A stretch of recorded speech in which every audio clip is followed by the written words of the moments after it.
Akbar. Siap berjuang, siap membela Islam, siap menghancurkan pornografi. Allahu Akbar.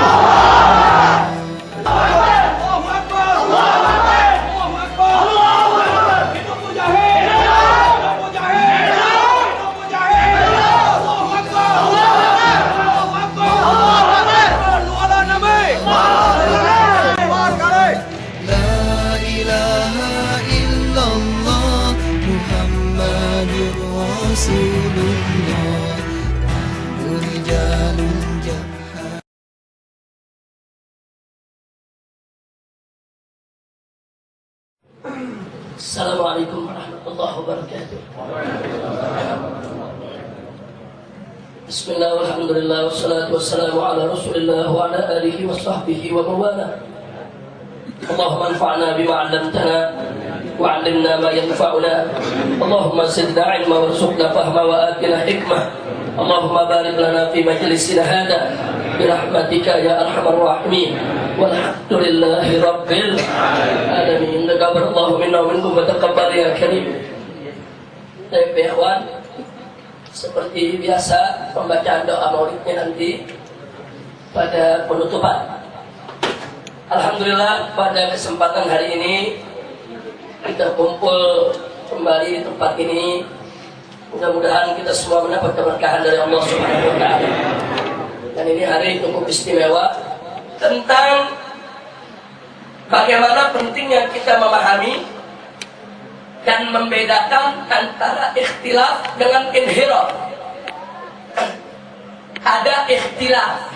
Ikhtilaf itu artinya perbedaan. Ada inhiraf. Inhiraf artinya penyimpangan. Jadi kalau orang sudah disebut munharif, dia sudah nyimpang, dia sudah nyeleweng, dia tidak di jalan yang lurus lagi. Nah, jadi ada ikhtilaf, ada inhiraf. Nah, ini sebagai kelengkapan dari pelajaran kita yang tahun lalu. Jadi supaya yang tahun lalu itu satu pelajaran itu kita sempurnakan sekaligus, dan nanti bulan akan datang baru kita lanjutkan lagi materi tentang fiqhus sirah, memahami sejarah Nabi kita Muhammad sallallahu alaihi wasallam. Nah, sekarang kita mencoba untuk memahami antara perbedaan dan penyimpangan. Ini merupakan satu kajian tentang usul dan furu. Tentang usul dan furu. Kenapa ini begitu penting? Supaya kita tidak mudah mengkafirkan orang.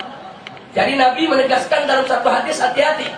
Barang siapa mengkafir musliman, barang siapa seseorang mengkafirkan saudara muslimnya dan ternyata itu tidak benar, maka pengkafiran itu akan kembali ke dirinya. Na'udzubillah min dzalik. Maka itu kita harus ekstra hati-hati, jangan sembarangan mengkafirkan orang kalau kita tidak punya landasan ilmu pengetahuan yang tepat. Nah, untuk bisa kita tahu mana yang sesat, mana yang tidak sesat, kita mesti mengerti dulu apa itu usul, apa itu furu. Dan kita mesti bisa bedakan antara perbedaan dengan penyimpangan. Jadi kalau perbedaan tidak sesat, kalau penyimpangan ini yang sesat, saudara. Nah, karena itu kita akan pelajari satu persatu. Dulu juga pernah kita bahas tentang arkanuddin, rukun agama. Arkanuddin, rukun agama itu ada 3. Al-iman, al-islam, dan al-ihsan. Nah, al-iman ini menyangkut soal a'malun i'tiqadiyah. Soal amal-amal i'tiqad, keyakinan. Jadi kalau kita baca satu buku atau dengar orang bicara tentang keyakinan, tentang kepercayaan, tentang alam gaib, nah tentang yaitu masalah-masalah i'tiqad, nah itu persoalan-persoalan keimanan. Jadi begitu kita dengar dia bicara soal kepercayaan, keyakinan, soal tauhid dan lain sebagainya, kita paham ini yang dibicarakan soal keimanan. Nah, sementara yang kedua al-islam, yaitu a'malun zahiriyah. Maksud amal zahiriyah, amal-amal lahiriah yang bisa terdeteksi oleh indera kita, seperti sholat, kelihatan dirinya, rukuknya, sujudnya, duduknya, Seperti puasa, orang nahan lapar, kelihatan. Seperti orang zakat, haji, itu semua disebut amalun zahiriyah, amal anggota badan. Dari apa-apa yang dilakukan oleh amal anggota badan, itu disebut amal zahiriyah. Nah, maka itu ada yang bertanya, kenapa dua kalimat syahadat di kalangan ahlus sunnah wal jamaah itu masuk ke dalam rukun Islam, bukan rukun iman? Saudara, keyakinan soal Allah dan Rasulnya itu masuk rukun iman. Sudah ada al-imanu billah wal iman birusulih. Tapi an-nutqu bisyahadah, mengucapkan dua kalimat syahadat, itu amal zahiriyah, bukan amal i'tiqadiyah. Karena lidah yang bergerak, karena lisan yang bergerak, suara yang keluar, itu amal zahiriyah. Maka itu dua kalimat syahadat masuk rukun Islam, karena diucapkan. Tidak bisa, tidak harus diucapkan an-nutqu, tapi substansinya, isinya, kandungannya itu masuk ke dalam amal i'tiqadiyah. Nah, yang terakhir ketiga al-ihsan. Ini menyangkut amal batiniyah atau amalun qalbiyah. Jadi kalau kita dengar ada orang bicara tentang ikhlas, tentang riya, tentang tawadu, tentang takabur, itu amal batiniyah, amal qalbiyah. Amal qalbiyah ada yang baik, ada yang enggak baik. Nah, kalau sudah kita bicara seputar itu, berarti kita sedang bicara soal keihsanan. Nah, soal keimanan ini dibahas dalam ilmu akidah, atau kita sebut juga ilmu tauhid. Disebut ilmu akidah karena bicara soal i'tiqad.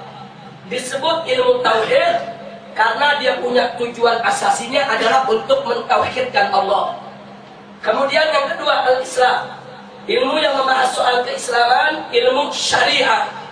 Syariah bermakna khusus, syariah bermakna khusus, hukum, atau disebut juga fiqhun, ilmu fikih.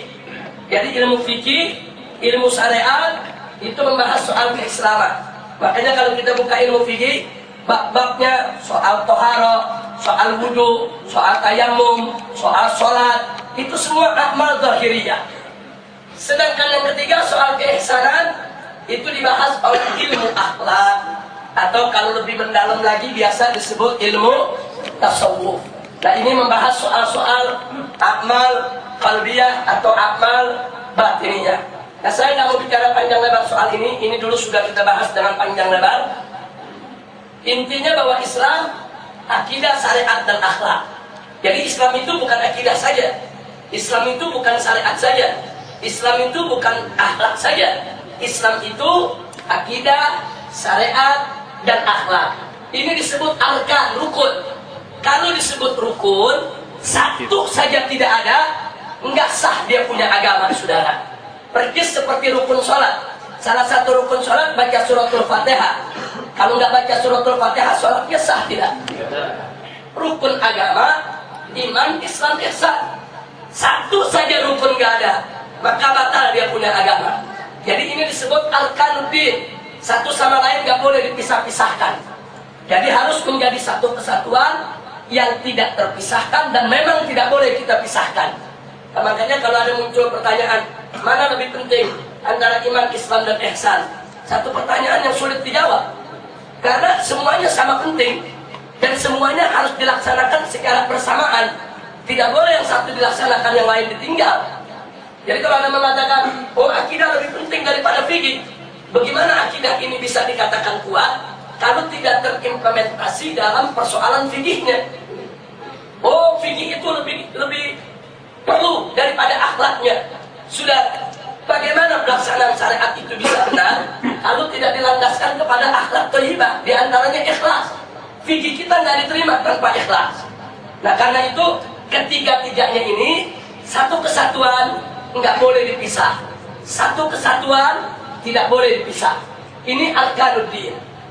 Nah, sekarang yang ingin kita pelajari hari ini, yang tidak kalah pentingnya dari arkanuddin, yaitu masailuddin, persoalan-persoalan agama.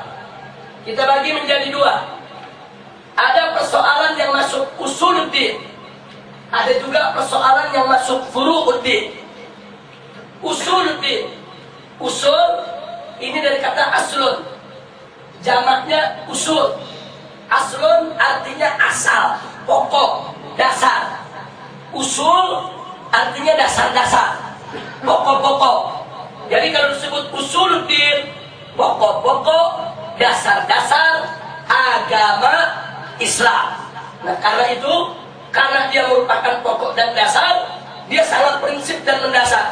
Nggak boleh umat Islam berbeda. Berbeda di usul berbahaya, saudara. Berbeda di usul sangat-sangat berbahaya. Maka itu umat Islam perlu mengenal mana usul, mana furu. Kalau dia